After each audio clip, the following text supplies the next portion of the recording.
na obese ba voisin olela te bino ndete ya upete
Nous vous prions, Excellence, de bien vouloir recevoir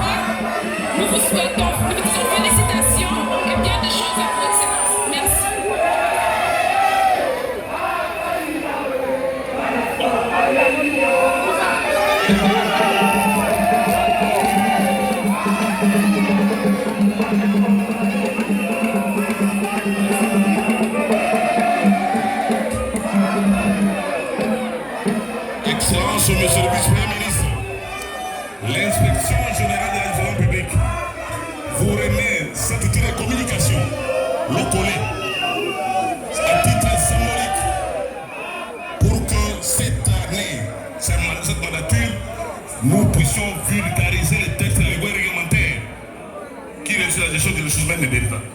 Et avec ces locaux.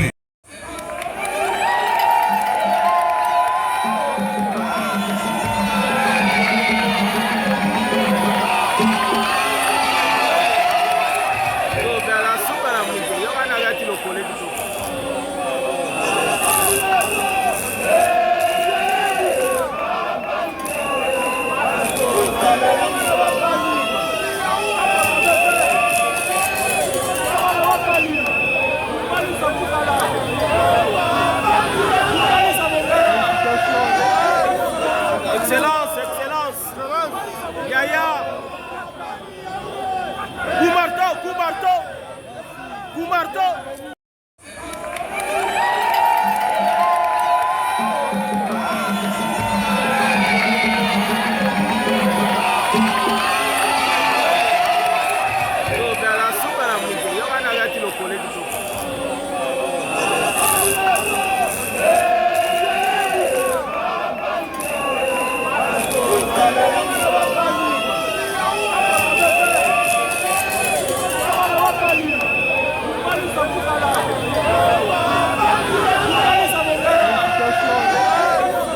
Excellence, excellence. Yaya. Coup marteau, coup marteau. Coup marteau.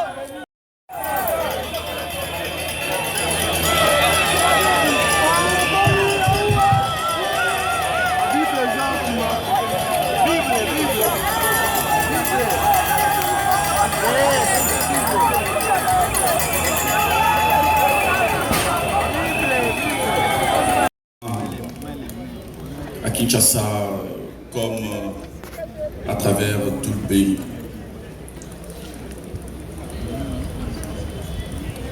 Mes chers amis et connaissances, je voudrais vous adresser un salut républicain et vous dire merci d'être là. Le vendredi, aux petites heures du matin, il a plu à son Excellence, Monsieur le Président de la République, vous l'avez dit, sur proposition de la Première ministre, de nous reconduire à la tête du ministère de la Fonction publique. Lorsque j'ai appris cette nouvelle, je n'ai pas bondi de mon fauteuil. Je ne me suis pas aspergé de la poudre blanche.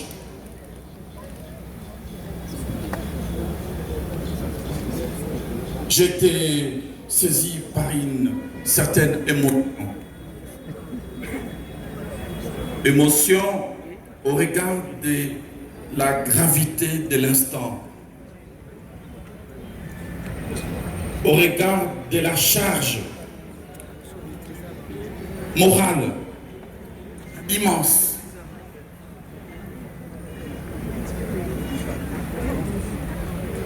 de l'étendue des attentes à travers le pays.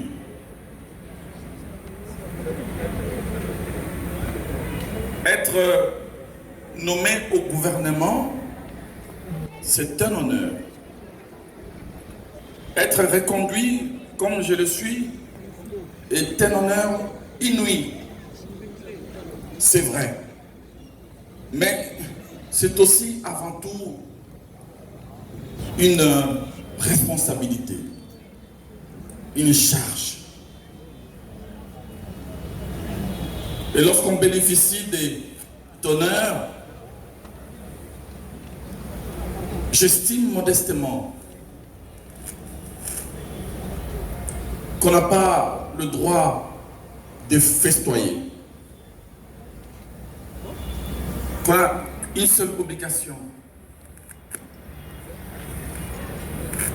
c'est de méditer, de réfléchir sur ce que l'on doit faire pour pouvoir être à la hauteur des enjeux. Et l'enjeu ici, c'est la transformation systémique de notre administration publique, qui avait, il y a 40 ans, touché les bas-fonds. Et il faut aujourd'hui avoir le courage de former, de changer.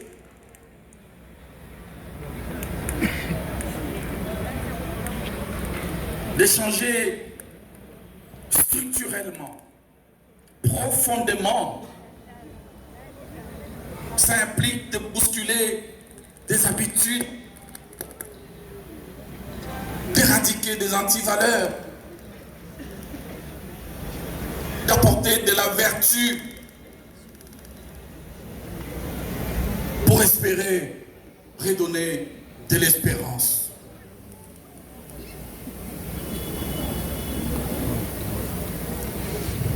Je voudrais ici dire un grand merci, exprimer toute ma gratitude à l'endroit du chef de l'État et de la Première ministre pour cette marque de confiance qui m'a été exprimée. M'oblige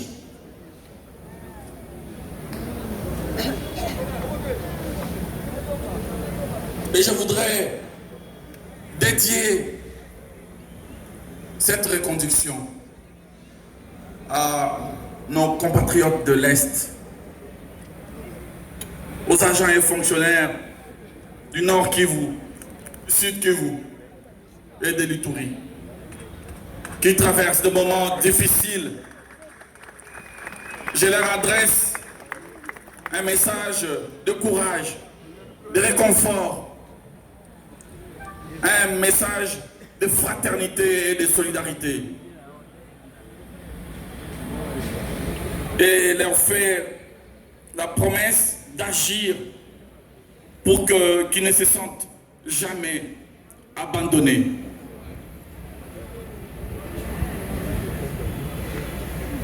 Je disais que cette reconduction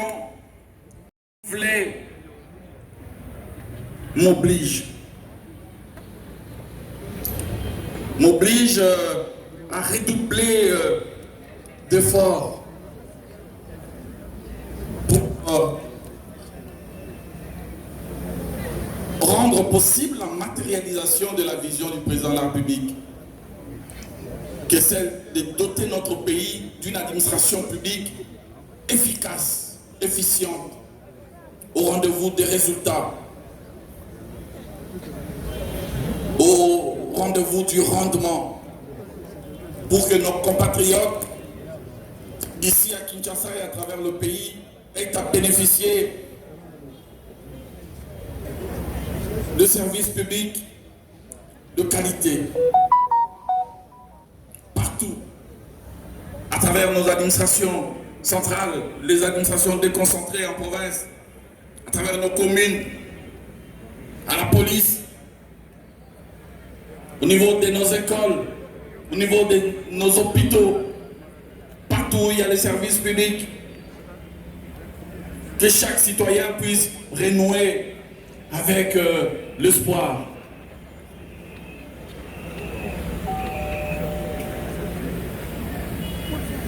Nous avons, depuis quelques années, allumé ensemble une flamme, la flamme de l'espoir. Il faut agir ensemble pour que cette flamme ne s'éteigne plus jamais. Nous avons, dans les dialogues, vous l'avez indiqué, Madame la Secrétaire Générale, dans les dialogues, entamé une marche vers le progrès, Il faut agir désormais pour que cette marche vers le progrès ne s'arrête plus jamais. Nous allons poursuivre les réformes avec courage. Oui, pour maîtriser les effectifs et la masse salariale, pour retraiter davantage, rajeunir l'administration publique, mais rendre la retraite digne, de plus en plus digne et attractive, en faisant en sorte que les aînés qui ont servi avec loyauté la République méritent un repos et une vie après leur carrière de façon digne. Et que les jeunes puissent arriver, mais pas n'importe quel jeune, des jeunes dévoués, intègres, compétents, pour pouvoir permettre à la République de disposer d'une administration digne de ce nom. Voilà ce qui nous attend. Et surtout, de faire en sorte que aucun fonctionnaire ne se sente abandonné, ne se sente délaissé. Il n'est pas normal dans un pays d'avoir un fonctionnaire qui ne soit pas rémunéré. Le phénomène non payé est un phénomène abject, diabolique, qu'il faut éradiquer. Il faut que chaque fonctionnaire puisse disposer d'une rémunération digne, à la hauteur de ce qu'il offre comme service, comme travail. Voilà pourquoi nous avons affirmé avec force, il y a de cela quelques semaines, que nous n'allons plus rémunérer le numéro matricule dans notre pays. Nous allons rémunérer, nous allons primer les prestations et la performance. Nous allons agir pour que des structures connexes d'experts soient progressivement supprimées et faire de la place aux différentes administrations publiques. Rendre véritablement à l'administration publique ses lettres de noblesse. Voilà la mission que nous avons à accomplir. Renforcer les capitales humains, la formation continue, le renforcement des capacités, réorganiser les services davantage et améliorer la qualité du service public. Avec la numérisation, la simplification administrative, la lutte contre les tracasseries, et faire en sorte que chaque Congolaise et chaque Congolais puisse renouer avec une administration publique citoyenne, une administration publique au service de la nation, une administration publique pivot, socle d'un État fort voulu par le président de la République. Voilà l'enjeu.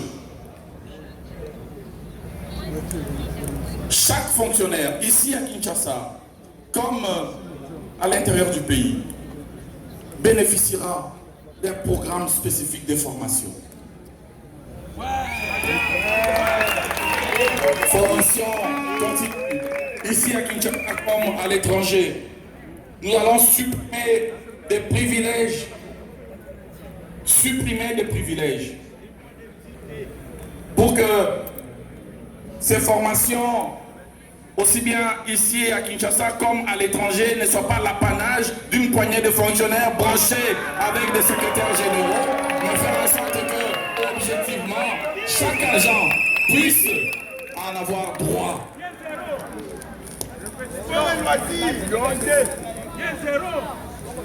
Agir pour que les fonctionnaires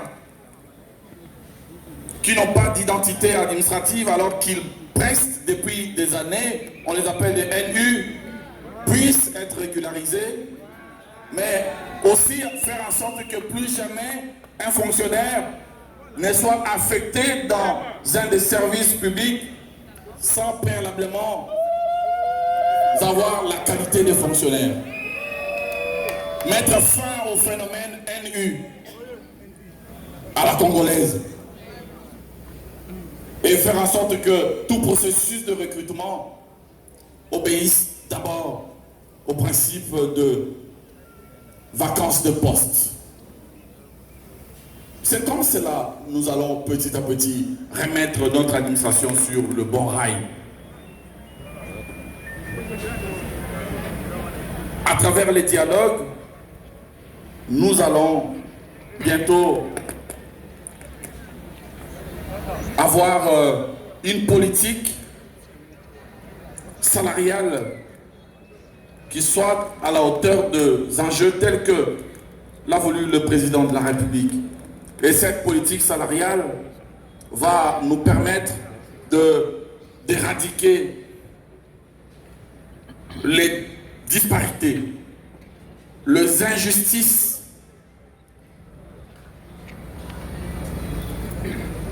au sein des administrations publiques, de supprimer les zones salariales, les écarts salariaux choquants et inacceptables entre fonctionnaires d'une même administration, entre différentes administrations, entre Kinshasa et les provinces.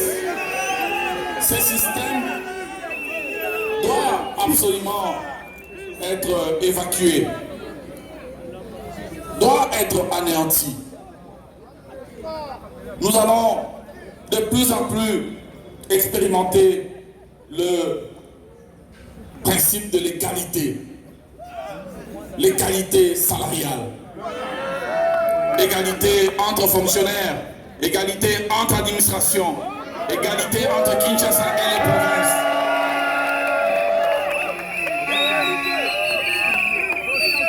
C'est aussi cela la République, c'est cela une nation.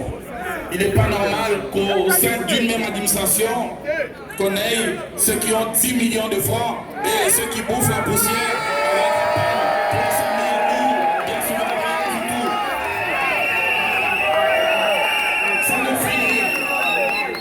Ça n'est fini de ce système. La justice sociale au sein de l'administration publique.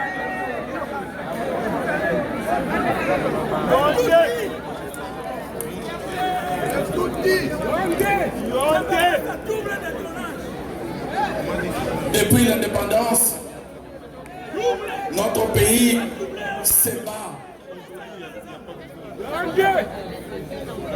pour pouvoir accomplir son rêve. Oui, notre pays a un rêve.